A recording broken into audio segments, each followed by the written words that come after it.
Hey guys, आप सभी का स्वागत है आपके अपने YouTube चैनल पे। मैं हूं मुकुंद पाठक और आज हम इस वीडियो में स्टार्ट कर रहे हैं चैप्टर नंबर 6 जो कि डिसोल्यूशन ऑफ पार्टनरशिप है। ठीक है गाइस, ये बुक कीपिंग एंड अकाउंटेंसी का सिलेबस है और एचएससी महाराष्ट्र स्टेट बोर्ड में पूछे जाने वाले क्वेश्चन होते हैं गाइस। और ये जो चैप्टर का वेटेज है ना, ये 10 मार्क्स के लिए आता है और ये बहुत ही ईजी चैप्टर होता है गाइस। और आप इसमें 10 मार्क्स बहुत ही ईजी तरीके से इसको कवर कर सकते हो। बस इसके कुछ फंडामेंटल है जो आपको समझना है गाइस। जैसे कि आप एडमिशन, रिटायर और डेथ, ये जो तीन चैप्टर्स कवर किए हो, इसके अंदर हम क्या कहते थे कि जो एसेट्स एंड लायबिलिटीज होती थी, इसका रिवैल्यूड होता था क्लास। रिवैल्यूड मतलब कि अगर पार्टनर अगर जॉइंट होता है या रिटायर होता है या उसकी डेथ होती है, तो जो एसेट्स की वैल्यूज है वो इंक्रीज होती है या डिक्रीज होती है, जिसको हम एप्रिसिएशन या डेप्रिसिएशन के नाम से जानते हैं क्लास। राइट, या तो अंडर वैल्यूड होगा या तो ओवर वैल्यूड होगा। लेकिन गाइस, इस चैप्टर के अंदर अब जो एसेट्स है वो क्या हो जाएगा, रियलाइजेशन हो जाएगा। रियलाइजेशन दैट इज में रिलीज हो जाएगा, मतलब सेल कर दिया जाएगा।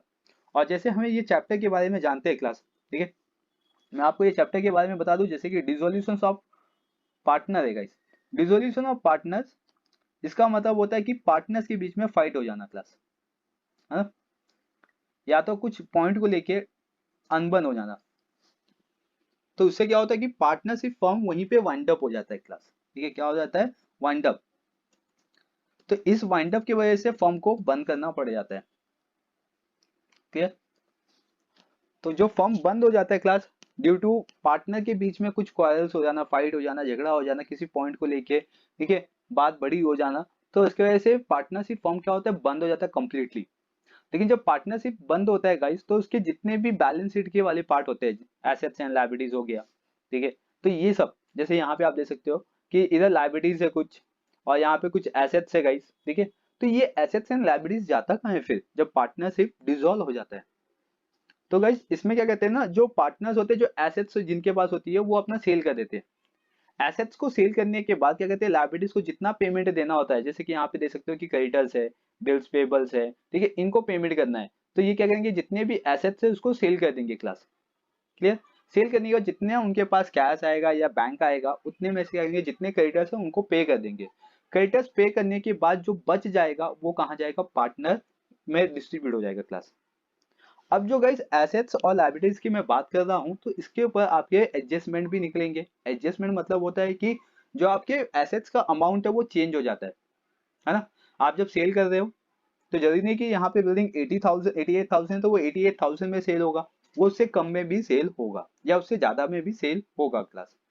राइट, तो ये सब आपके एडजस्टमेंट निकलते हैं क्लास।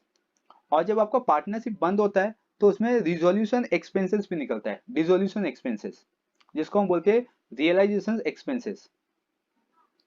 अब ये जो एक्सपेंसेस होते हैं क्लास, इसका मतलब क्या है, ठीक है, यहाँ पे हम क्या बोलते हैं, इसको डिसोल्यूशन एक्सपेंसेस भी बोलते हैं क्लास। तो नाम है डिसोल्यूशन एक्सपेंसेस या तो रियलाइजेशन एक्सपेंसेस। राइट। तो गाइस, ये कब आता है, जब पार्टनर का जब फर्म वाइंड अप होता है क्लास, तो दैट टाइम ये एक्सपेंसेस होता है। मतलब कि आपको एक कंप्लीटली एक पेपर रजिस्ट्रेशन ऑफिस में देना पड़ता है कि हम अब फर्म को क्लोज करेंगे, क्योंकि इंडियन पार्टनरशिप एक्ट 1932 के अकॉर्डिंग आपको इन्फॉर्म करना पड़ेगा कि आप पार्टनरशिप फर्म को डिसॉल्व कर रहे हैं, वाइंड अप कर रहे हैं गाइस। ठीक है, याद रखिए इंडियन पार्टनरशिप, ये जैसा आपने स्टार्टिंग से पढ़ा हुआ है फाइनल अकाउंट से, इंडियन पार्टनरशिप एक्ट 1932 के अकॉर्डिंग।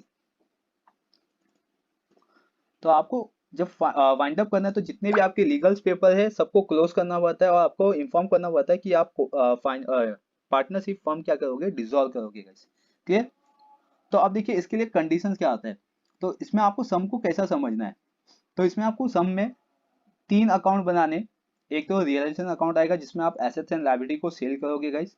दूसरा होगा पार्टनर कैपिटल, क्योंकि पार्टनर कैपिटल को पूरा टैली करना पड़ेगा और इसके अंदर बैलेंस शीट बिल्कुल नहीं आएगा क्योंकि हम एसेट्स एंड लायबिलिटी को सेल कर रहे हैं। तो या तो इसके अंदर कैश अकाउंट आएगा, आइदर इसके अंदर बैंक अकाउंट आएगा।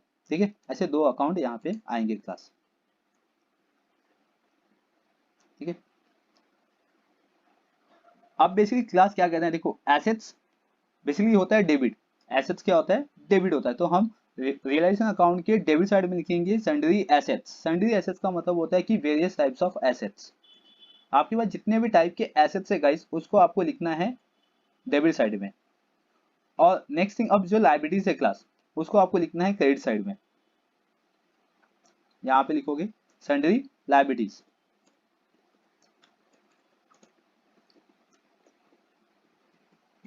Right.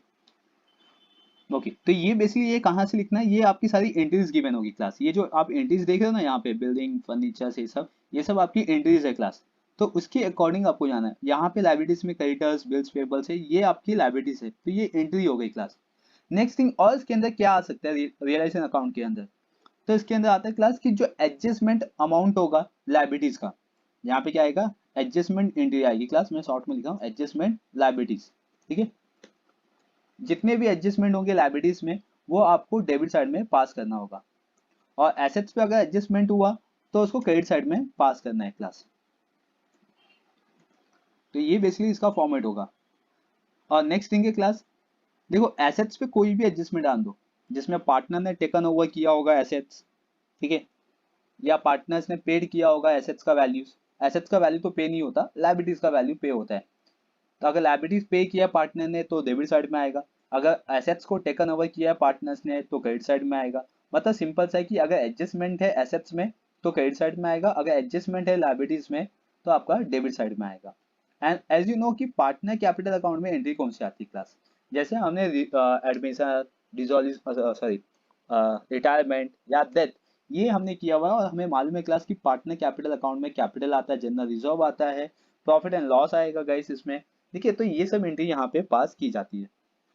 And next thing, bank account, cash and bank account class, कोई भी ट्रांजेक्शन हो रहा है क्लास, जैसे कि एसेट सेल होगा, तो एसेट सेल हुआ तो वो किस फॉर्मेट में आया, कैश में आया, बैंक में आया, किस फॉर्मेट में आया, तो जिस फॉर्मेट में आएगा उसको हम लिखेंगे क्लास डेबिट और क्रेडिट साइड में, क्लियर। तो ये बेसिकली कैश एंड बैंक का, कैश बैंक का कोई ज्यादा डिफिकल्ट फॉर्मेट नहीं है, ये आप समझ जाओगे जब हम इसके एंट्री सॉल्व करेंगे क्लास, ठीक है। तो हम आते जो बेसिक कॉन्सेप्ट था ये मैंने आपको बता दिया कि कैसे आपको एंट्री पास करना है। अब हम इसका प्रैक्टिकल क्वेश्चन देखे इसको ज्यादा अंडरस्टैंड कर सकते हैं और इजी वे में समझ सकते हैं। जितना प्रैक्टिकली क्वेश्चन आप करोगे उतना ज्यादा आप समझ जाओगे। तो चलिए गाइस यहाँ पे क्वेश्चन नंबर 1 देखते हैं। प्रैक्टिकल प्रॉब्लम है क्वेश्चन नंबर 1, पेज नंबर 244 आपके टेक्स्ट बुक का सम है class. Ganesh and the Kartik are the partner sharing profit and loss equally. तो यहाँ पे जो पार्टनर का प्रॉफिट एंड लॉस है क्लास वो कैसा हो रहा है, इक्वली बेसिस पे हो रहा है क्लास, याद रखना।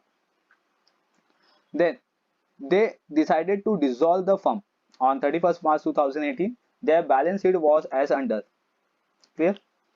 तो यहाँ पे आपको डिसोल्यूशंस दिया हुआ है, मतलब दो पार्टनर है गणेश और कार्तिक, वो क्या कर रहे हैं अपने बिजनेस का डिसॉल्व कर रहे हैं। तो इसके अंदर बैलेंस शीट गिवन है 31 मार्च 2018। बैलेंस शीट में फर्स्ट वन क्लास यहाँ पे क्रेडिटर्स, बिल्स, पेबल, ये दोनों लायबिलिटी साइड में जाएगा। रिजर्व फंड, पार्टनर कैपिटल, ये जाएगा पार्टनर कैपिटल अकाउंट के क्रेडिट साइड में। Building, furniture, debtor, stock, bills receivable and cash, ये सब एसेट साइड में जाएगा। बट जो कैश है क्लास उसके लिए हम कैश अकाउंट बनाएंगे, तो कैश अकाउंट के डेबिट साइड में पास होगा। ओके देखो क्लास, अब यहाँ पे लायबिलिटीज और एसेट्स नहीं था, तो इसीलिए इसकी जो एंट्रीज होगी वो जाएगा रियलाइजेशन अकाउंट के क्रेडिट साइड में, और building, furniture, debtor, stock, bill receivable ये जाएगा डेबिट साइड में। नेक्स्ट, एडिशनल इंफॉर्मेशन गिवन है class, assets are realise as under. Building 82,000 में यहाँ पे रिलीज हो रहा है, डेटर्स 22,000 में रिलीज हो रहा है गाइस, ठीक है, एंड स्टॉक 20,000 में, एंड बिल रिसीवेबल 3,200 में। तो यहाँ पे आप अमाउंट देख सकते हो क्लास, बिल्डिंग 88 है तो 82,000 में यहाँ पे रिलीज किया जा रहा है, मतलब सेल किया जा रहा है। डेटर से हमें कितना रिसीव करना है 32,000, बट हमने रिसीव किया है ओनली 22,000। फिर स्टॉक यहाँ पे 24 है और हम स्टॉक को कितने में सेल कर रहे हैं 20,000 में class, right. Then bill receivable 4,000 है बट हम कितना रिसीव कर रहे हैं only 3,200। And after that Ganesh agree to take over the furniture for ₹10,000। गणेश ने क्या किया, जो फर्नीचर है उसको 10,000 में टेकन ओवर कर दिया है class. And next one given है रियलाइजेशन एक्सपेंसेस अमाउंट टू ₹2,000, और यहाँ पे एक्सपेंसेस दिया हुआ है, फर्म को वाइंड अप करने का जो अमाउंट दिया गया है वो 2,000 है, क्लियर। तो चलिए अब इसकी एंट्री कैसे पास करना है, तो तीन फॉर्मेट बनेगा क्लास यहाँ पे प्रिपेयर करने बोला हुआ है। So the realisation account, partner capital account and cash account.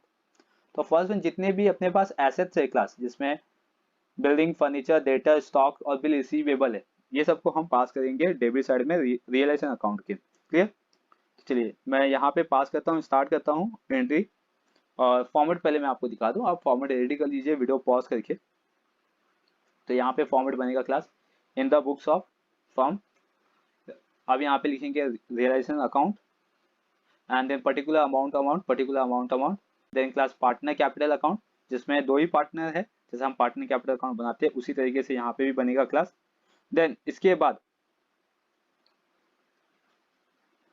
यहाँ पे आएगा क्लास कैश अकाउंट जिसमें पर्टिकुलर अमाउंट होगा क्लास। चलिए अब हम एंट्री पास करते हैं। तो रियलाइजेशन अकाउंट की में आते हैं क्लास, इसके डेबिट साइड में इधर पे लिखेंगे टू सन्ड्री एसेट्स, ठीक है। उसके नीचे हम जितने भी अपने पास अभी एसेट्स है जैसे कि building, furniture, debtors, stock, bill receivable, ठीक है क्लास, ये वाली बस इतना ही था।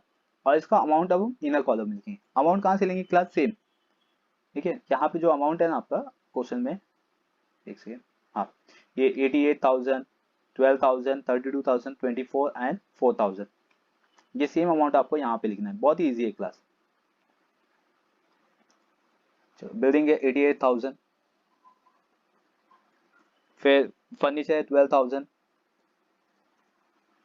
देन 32,000, देन 24,000, देन 4,000, ठीक है। इसका हम टोटल कर देंगे क्लास, इसको अंडरलाइन करके इसका टोटल, इसका टोटल आएगा क्लास 1,60,000, राइट। सेम क्लास अब हम यहाँ पे आएंगे क्रेडिट साइड में, यहाँ पे लिखेंगे बाय सन्ड्री लायबिलिटीज और इसमें आएगा क्लास क्रेडिटर्स, फिर बिल्स पेबल,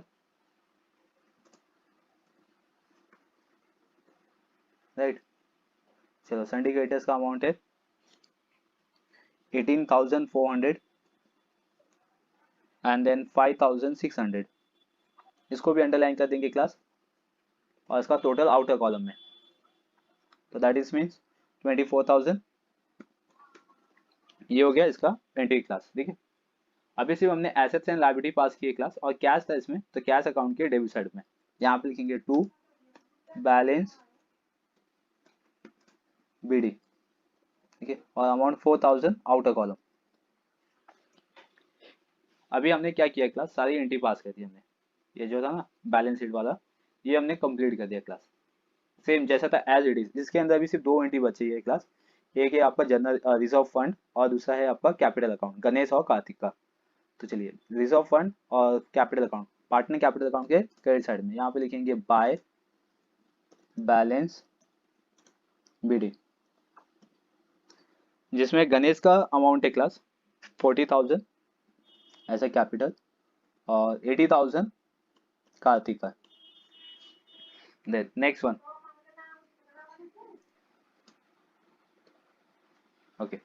रिजर्व फंड देखो यहाँ पे कितना है क्वेश्चन में, 20,000 क्लास, ठीक है। और पार्टनर का रेशियो क्या है क्लास, इक्वली है यहाँ पे, मतलब 10,000 आएगा यहाँ पे। चलिए यहाँ पे लिखते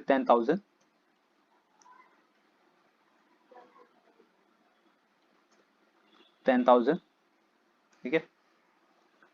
तो ये हो गई सारी एंट्री क्लास अब कंप्लीट।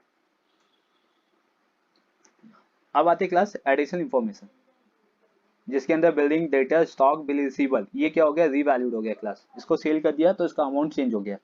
तो जितना भी अमाउंट दिया, जितनी एंट्री दी थी क्लास, उसको हम लिखेंगे अभी क्रेडिट साइड में। यहाँ पे लिखेंगे बाय, इसको हमने सेल किया क्लास, तो अभी जो सेल करेंगे ना उसका अमाउंट किस में आएगा, कैश में। तो यहाँ पे लिखेंगे cash account, by cash account, ठीक है। क्या क्या सेल किया हमने, बिल्डिंग सेल किया, फर्नीचर, देख लेते हैं यहाँ पे, data, stock, bill receivable, furniture नहीं है क्लास, फर्नीचर टेकन ओवर है। तो यहाँ पे लिखते हैं डेटर्स, स्टॉक और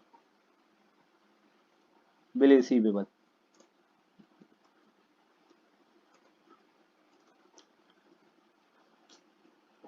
ठीक है, कितना सेल हुआ है। अब इसका अमाउंट देखते हैं क्लास, अमाउंट कितना है। बिल्डिंग है 82,000, डेटा 22, स्टॉक 20 और यहाँ पे 3,200 बिल रिसीवेबल। चलो इसका अमाउंट लिखते। बिल्डिंग है 82, डेटा है 22 और फिर 20,000 स्टॉक एंड बिल रिसीवेबल 3,200 और इसका टोटल।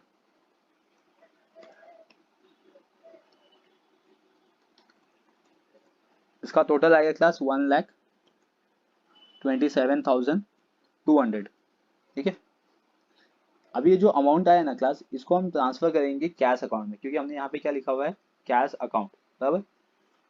चलो तो अभी कैश अकाउंट में आएंगे डेबिट साइड में, क्योंकि ये क्रेडिट साइड में था क्लास, तो डेबिट साइड में यहाँ पे लिखेंगे टू, अकाउंट कौन सा था, रियलाइजेशन अकाउंट। ठीक है, यस। और आउटर कॉलम में एक ही कॉलम है क्लास, 1,27,200 डायरेक्टली अमाउंट पास करना है। ये हो गया। नेक्स्ट वन है, Ganesh agree to take over the furniture 10,000। तो गणेश ने क्या किया, 10,000 का फर्नीचर टेकन ओवर किया हुआ है क्लास। बराबर। तो इसने सिर्फ फर्नीचर टेकन ओवर किया हुआ है 10,000 का। तो आपको क्या करना है, सिर्फ फर्नीचर की एंट्री देनी है। कहाँ पे, partner capital account debit side में, यहाँ पे लिखोगे टू फर्नीचर। ठीक है, और गणेश के कॉलम में लिखोगे 10,000। ये हो गया first. Second class, second adjustment आप कहाँ दोगे, रियलाइजेशन अकाउंट के क्रेडिट साइड में क्लास। मैंने आपको स्टार्टिंग में बताया था कि अगर एसेट्स पे कोई भी एडजस्टमेंट होगा तो उसको हम लोग रियलाइजेशन अकाउंट के क्रेडिट साइड में ट्रांसफर करेंगे। यहाँ पे लिखेंगे बाय गणेश कैपिटल अकाउंट। ठीक है, और यहाँ पे ब्रैकेट में शो करेंगे फर्नीचर। ठीक है, अमाउंट देंगे क्लास 10,000। ये हो गया एक और एडजस्टमेंट कंप्लीट। नेक्स्ट है क्लास रियलाइजेशन एक्सपेंसेस अमाउंट ₹2,000। तो एक्सपेंस है तो ये जाएगा रियलाइजेशन अकाउंट के डेबिट साइड में, यहाँ पे लिखोगे टू। ठीक है, रियलाइजेशन अकाउंट। ओके, कितना अमाउंट है, 2,000। लेकिन हमने इसको पेमेंट कैसे किया क्लास, लेकिन पेमेंट तो किया होगा ना हमने एक्सपेंसेस को, तो कैसे पे किया होगा हमने, कैश अकाउंट से। बराबर, या तो कैश से पे कर सकते हैं या तो चेक से पे कर सकते हैं, लेकिन हमने यहाँ पे अकाउंट कौन सा रेडी किया हुआ है, कैश अकाउंट, तो इसलिए हम यहाँ पे लिखेंगे कैश अकाउंट। और अमाउंट आएगा क्लास 2,000 इनर कॉलम।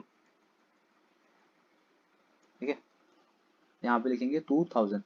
अभी मैं इनर कॉलम में क्यों लिखा क्लास, चलो इसका रीजन है। देखो अभी एसेट्स, सॉरी, जो फॉर्म में क्लास वो डिसॉल्व हो गया, मतलब बंद हो गया। जब बंद होगा क्लास तो हम एसेट्स को सेल करेंगे। देखो हमने एसेट्स को सेल कर दिया, तो जब हम एसेट्स को सेल किया तो हमें रिसीव कितना हुआ, 1,27,200। बराबर। देन गाइस अभी हमारे पास जो सन्ड्री लाइबिलिटीज है, तो लाइबिलिटीज को भी तो पे करना है हमें। बराबर, तो लाइबिलिटीज को कितना पे करना है, क्या क्या पे करना है लाइबिलिटीज में, जिसके अंदर सन्ड्री क्रेडिटर्स और बिल्स पेबल है, तो उसको भी तो पे करना है आपको। तो वो पेमेंट कैसे होगा, बाई कैश होगा। तो इसीलिए इसकी एंट्री डेबिट साइड में आएगी क्लास। इसका भी सेम अमाउंट हम लिखेंगे, बुक वैल्यू कितना है, एक है 18,400 और दूसरा बिल्स पेबल है 5,600। लाइबिलिटीज पे एडजस्टमेंट होगा या नहीं होगा क्लास, फिर भी आपको यहाँ पे एंट्री पास करनी है। यानी कि फॉर्म जब क्लोज होता है, बाइंड अप होता है, तो अपनी सारी लाइबिलिटीज पे कर देता है क्लास। तो फर्म को अपनी लाइबिलिटी सारी पे करनी है, एडजस्टमेंट हो या नहीं हो उससे कोई फर्क नहीं पड़ेगा, आपको लाइबिलिटीज पे करनी है। तो 26,000 क्लास। अभी जो 26,000 आया क्लास, ये कैसे पे हुआ है, बाई कैश से हुआ है, तो ये कैश अकाउंट के क्रेडिट साइड में आएगा क्लास। यहाँ पे लिखोगे बाय अकाउंट कौन सा है क्लास, रियलाइजेशन अकाउंट।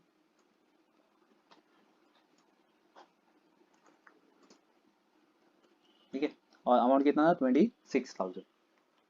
तो यहाँ पे सारी एडजस्टमेंट एंट्री कंप्लीट हो गई क्लास फर्स्ट सम का। अब हम इसको टैली करेंगे क्लास। चलो फर्स्ट वन टैली करते हैं हम लोग, रियलाइजेशन अकाउंट। यहाँ पे आंसर आएगा 1,86,000।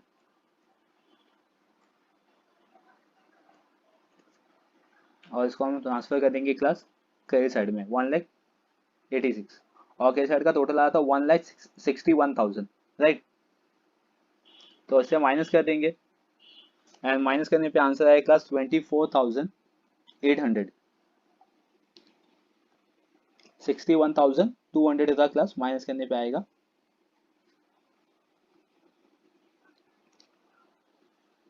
24,800 क्लास। ओके, अब इसको हम यहाँ पे लिखेंगे बाय पार्टनर्स कैपिटल अकाउंट।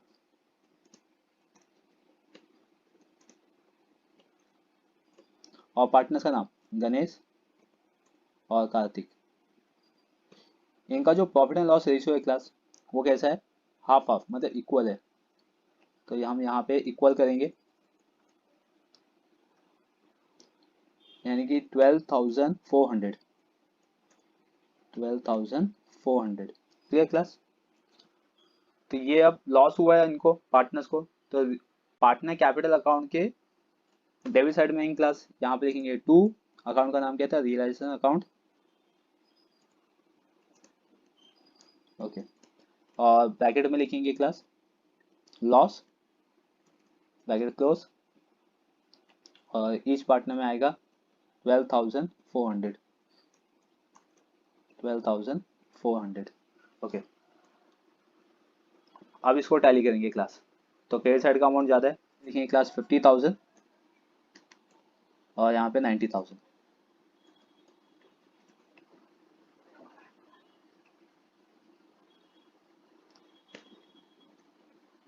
ठीक है,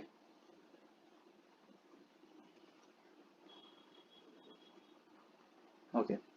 अब क्लास हम पार्टनर से माइनस करेंगे, तो पार्टनर का रिमेनिंग अमाउंट आएगा 27,600 और सेकेंड पार्टनर का आएगा क्लास 77,600। यहाँ पे ये जो बच गया क्लास उसको हम ट्रांसफर करेंगे कैश अकाउंट में। ठीक है, कहाँ पे ट्रांसफर करेंगे, कैश अकाउंट में।